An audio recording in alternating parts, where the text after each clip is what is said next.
Hello everybody, my name is Brady and we're back with another React video, and today we're going to be checking out another Mr. Beat video, but today we're not going to be doing one of his election videos. At this point, I'm getting towards the end of the elections that I think that I understand all right, and we're going to be getting into a lot of elections that I'm not as familiar with. And although I'm excited to get into that, I think this is also a good point to start branching off and checking out some of the other stuff that he's done. And the most recent election video, ooh, I forgot to put my glasses on. But the most recent election video made me think, hey, is there anything out there on Franklin Pierce? Because he's somebody who I, despite studying the time he's from, don't know that much about. He's really one of those presidents that fades into the background of the American consciousness. I always considered him to be the most forgotten president. You could probably argue a few other names there, but Franklin Pierce, he must be top 3 on most people's forgotten president list, so this might be cool. This is a subject that I know a little bit about, but I would like to learn a little bit more about Franklin Pierce. So I'm hoping that I can get that from this. The one thing I know about Franklin Pierce is like his son died in a train accident, and that's terrible. But this is the tragic life of Franklin Pierce, so I'd imagine it's going to be a little bit more than just that one story. And I know the guy was like deeply depressed, so I'd imagine it's probably like a few things that piled up to make what he was, because he seemed to be pretty messed up. But I'm curious. I was hoping to find something else that leaned towards the political side. I'm looking for some other content I can check out in the future on that. But I think starting with kind of expanding upon what I already know about him, I think that it might be a good place to go into. It's always good to have a decent like foundation, and to build upon that, I find makes it easier for me to learn. So let's get this video started. Let's see what we got. Story time with Mr. Beat. Hey, I'm Mr. Beat. Hey. He is a man who is consistently ranked as one of the worst presidents in American history. After he left office, the country was more divided than it had ever been up to that point. However, he still has fans. In fact, one of my viewers requested that I make a video about him.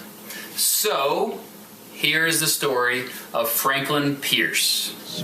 Once upon a time, I would normally call BS on there being Franklin Pierce fans. Like, a fan is kind of a strong word in that context, but since getting on the internet, I found out that yeah, there's something for everyone. We have a big Millard Fillmore fan on the Discord. Shout out to Millard Fillmore on the Discord. Yeah, it's really interesting because you wouldn't think there's anything about them that would appeal to somebody, but they actually made some really interesting points for why somebody of like their modern political leanings might sympathize with somebody like Millard Fillmore. There are like some policies that stand out to them that like slip under the radar for me, and I'm like, oh, I didn't even really factor those in. So there's got to be a reason why people like Franklin Pierce. November 23rd, 1804, to be exact, Franklin Pierce was born in a log cabin in Hillsborough, New Hampshire.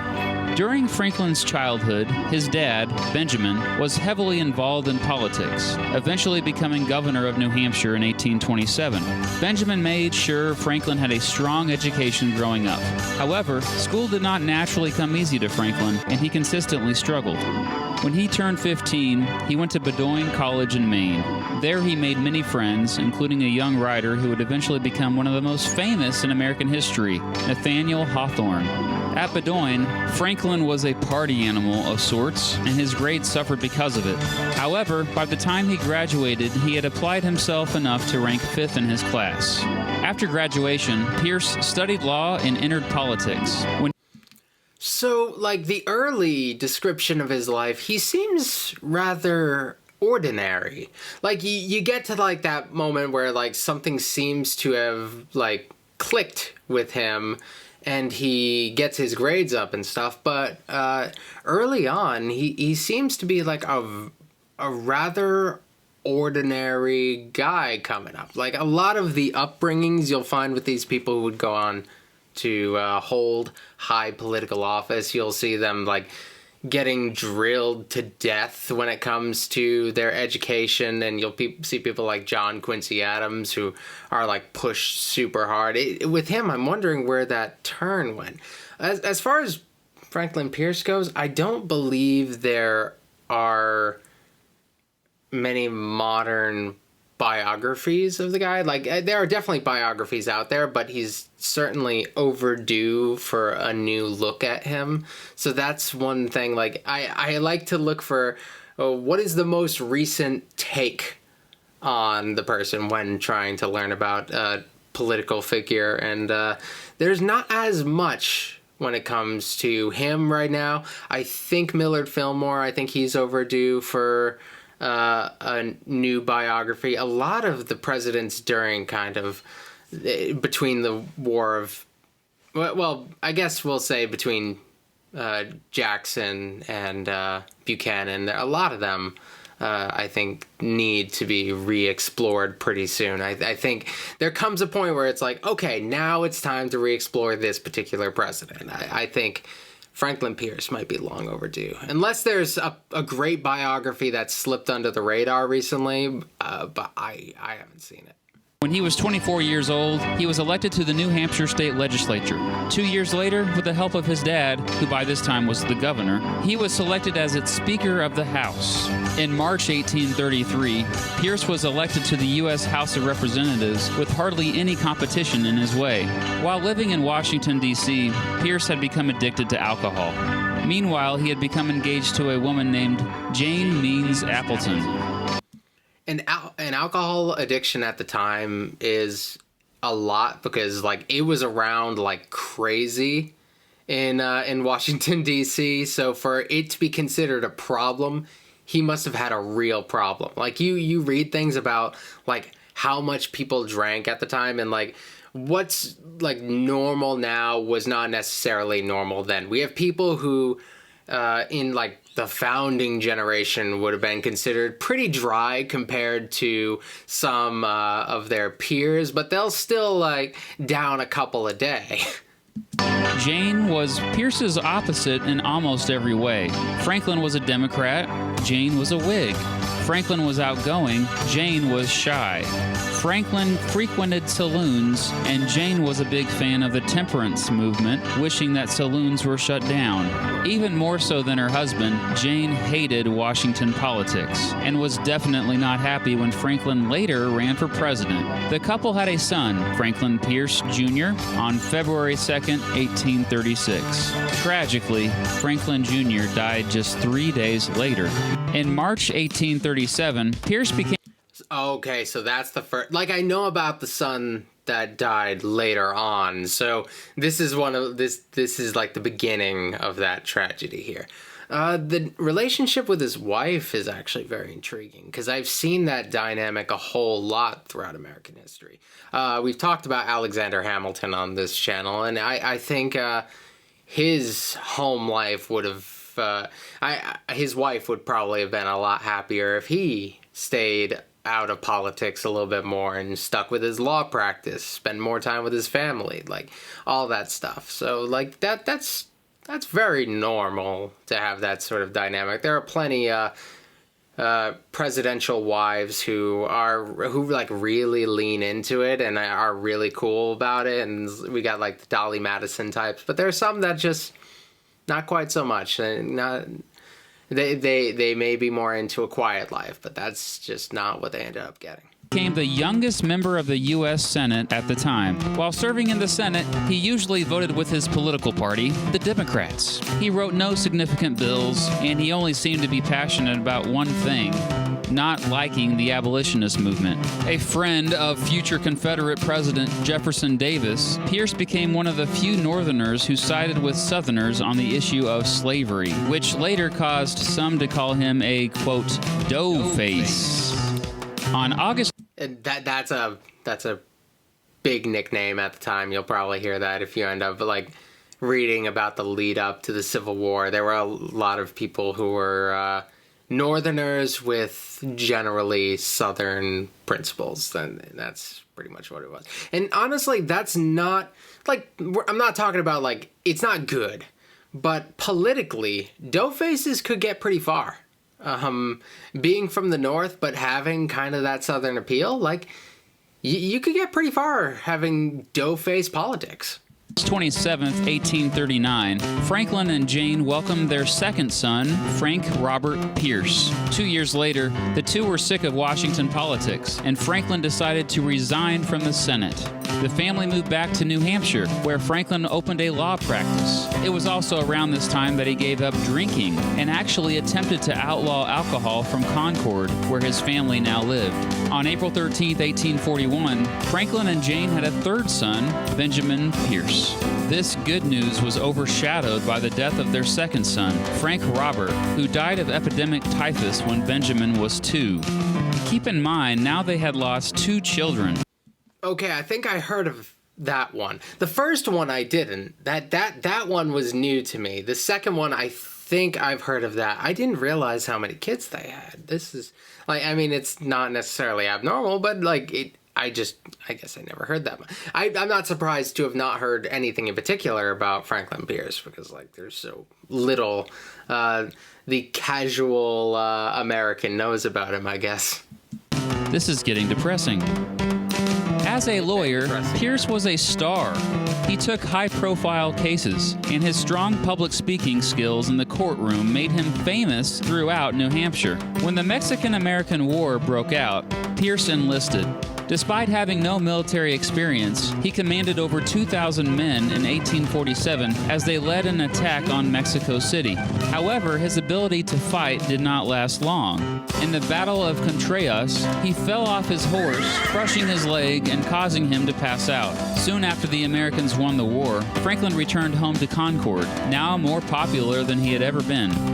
By 1852, the country was more divided than it had ever been up to that point, due to the issue of the expansion of slavery out west. The Democratic Party that year had a difficult time at their convention choosing a candidate, but in the end, they decided Franklin Pierce was their man, mostly because they believed he could appeal to both Northerners and Southerners due to being a, quote, dough-face.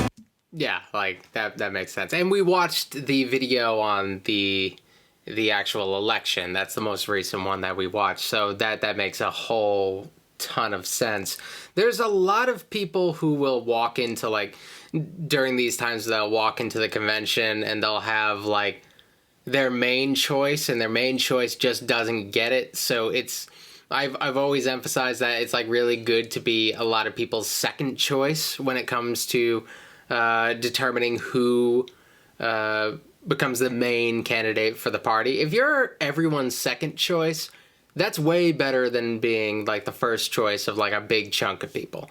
Because a big chunk of people isn't what makes elections. If you're everybody's second choice, then you might be able to make it in. Like, I think that's why that's Polk, Garfield. I think both of them are other cases where they just happen to be people's second choice. And I think Lincoln as well. He also was a lot of people's second choice. That's why, in the grand scheme of things, we look at Lincoln like he's a big deal or whatever, but he also kind of came out of nowhere in a lot of people's eyes. Like, it didn't seem that likely that he would be the guy, but he ended up being the guy. Remember, a dough-face was a Northerner who sympathized with Southerners when it came to slavery. Seemingly coming out of nowhere, Pierce was a, quote, dark horse candidate that few outside of New Hampshire had known up to that point. He ran against the Whig Party candidate, Mexican-American war hero Winfield Scott, and easily won the election. What helped Franklin win the election was probably the advantages of a lot of people not knowing who he was, and the fact that he got along with just about everybody. Winning the presidential election was probably the high point of Franklin Pierce's life. And there's also there are many reasons why he might have won the election. Another being that you are with this party for 4 years and people aren't happy. Okay, let's switch to the other party. that seems to be an inherent advantage when things are going poorly. If things are going poorly, it's good to be in the opposite party going into the election, because, you know, if you want change, what are you going to do? Keep voting the status quo? They had the Mexican-American general guy in charge with Zachary Taylor, and then they had Millard Fillmore because he died. But really, with Winfield Scott, it probably would have felt a lot like doing the same thing they did 4 years ago. After that, things went horribly wrong. 2 months before he took office, Franklin, Jane, and their youngest son, Benjamin, were in a terrible train accident. You probably know where this is going, don't you? Franklin and Jane survived, but their son died right in front of them. In fact, Benjamin nearly lost his entire head. Their last surviving child. He was only 11 years old. It was a traumatic event that Jane would never recover from. None of their sons survived to see their father become president. Jane would not attend Franklin's inauguration, where he gave a 3,319-word address from memory without the aid of notes. Shortly after Pierce became president, 2 of his closest political allies died. Needless to say, Pierce was a bit distracted during the first part of his presidency. Social functions rarely took place during the first half of the Pierce administration. Jane lived in the White House as a recluse, likely the most unhappy first lady in American history. As president, Pierce felt pressure from both Southerners and Northerners, and was often put in a bad position trying to please both. One example of this was his reluctant support of the Kansas-Nebraska Act, which repealed the Missouri Compromise, established the territories of Kansas and Nebraska, and said that anyone who lived in the 2 territories could vote on whether or not they would become slave or free states. After he signed the law in 1854, the territory of Kansas became a battleground where pro-slavery and anti-slavery forces murdered each other. Like, that's John Brown. Yeah, like the mad abolitionist, man. Like, yeah, okay, I got you. A battleground where pro-slavery and anti-slavery forces murdered each other. Pierce also upset Northerners when members of his administration came up with the Austin Manifesto, a document arguing for the United States to purchase Cuba from Spain and possibly declaring war with Spain if they refused to sell it. One notable thing that Pierce did. Oh, that's a big point.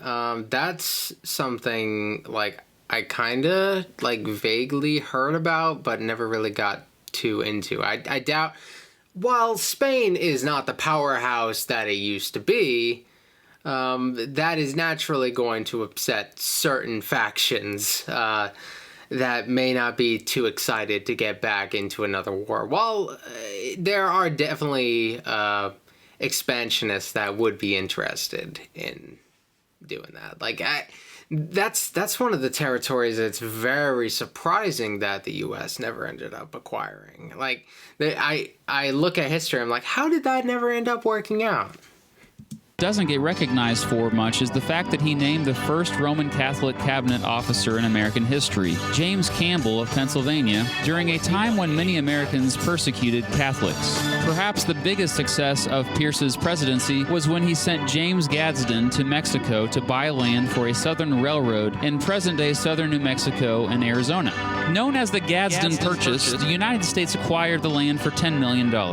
However, by the end of his term, even his own party doubted his abilities. Franklin was not re-nominated by the Democrats to run again in 1856. Instead, they went with the less controversial James Buchanan. Pierce returned to... And James Buchanan is, he gets a very bad rep, and it's fair. Like, it's one of those things, like, maybe you can be charitable to him, and it's like, wrong place, wrong time, guy. Everything's about to blow up, man. You got it. You got an office at, like, the worst time. But, like, he did have some success. Like, he had a very strong diplomatic career. James Buchanan had been around and found great success. So, like, he actually, knowing what we know now, he doesn't look very good because he's, like, the guy who let the country fall apart. But, like, I don't know. I don't know what the right decision would have been to make in his position. But, like, also you are judged by the circumstances of your presidency. I can't really be like, it's like today, the Trump administration, you can try to be like, well, if the pandemic didn't happen, people would be looking at them completely different. But they are naturally going to be judged for their response to the pandemic. And I guess Buchanan's in a similar position. You could say it woulda, coulda, shoulda, but what happened and what did you do? So, yeah, naturally gets judged for that. To his home in New Hampshire after his presidency, when the country now was even more divided than it was when he first took office. When the American Civil War erupted in 1861, Pierce was loyal to the North, but he blamed Abraham Lincoln for starting the war and taking away habeas corpus later in the war. Meanwhile, Jane's health declined due to not as much the first part. Like, a lot of the conflicts started breaking out before the guy was even in office. Like, what can you do? But like he definitely ended up starting the more formal military conflict. So yeah, and the suspension of habeas corpus is obviously like one of the biggest critiques of Lincoln, and like I can't be mad at that. If you don't like that, absolutely, that's totally fair. While it's like a surprisingly normal practice during certain military conflicts, that doesn't necessarily make it right. So yeah, I get it. I get why that would be your big critique of Lincoln. To tuberculosis. Hoping the warmer climate would help her recover, Franklin took her to the West Indies. It did not, and she died in late 1863. After the death of his wife, Franklin sort of faded into obscurity. Sadly, he took up drinking again and spent much of his remaining days as a recluse, much as Jane had when he was president. However, he was baptized into Jane's church on the second anniversary of her death. He also spent many happy days pursuing his favorite hobby, fishing. On October 8, 1869, Franklin died from cirrhosis of the liver as a result of years of heavy drinking. He was buried in the Old North Cemetery in Concord. So what about his legacy? For most historians, Franklin Pierce is seen as a weak leader at a time when the country desperately needed a strong one. However, I would argue that the issues that Pierce dealt with would have been tough for any president to tackle. And he did the best he could despite the insanely horrible events that plagued his life. Pierce lived a tragic life, one that any human would struggle to live. Yet, like, he's making a good point here. It's like yeah, you can't really, like I said before, he had to deal with what he had, and what he had was definitely worse than what a lot of other presidents had. And if that changes the way that you look at him, absolutely. And honestly, the presidential ranking system, like, it's fun to do. I think everybody's guilty of having, like, their favorites or least favorites or people you put above other people. Like, that's totally fine, but I think it's better to think more about just, like, qualitatively, like, the full picture of what they are. Let's not really talk too much about, like, how good they are compared to the next guy. Let's talk about what they had to deal with, who they were, how they did it, and that sort of stuff. I think there's a much more productive conversation to have there, but I'll admit it's not always as fun as doing your top 10, I guess. he always held his head high through the pain, and that is something to admire. The end.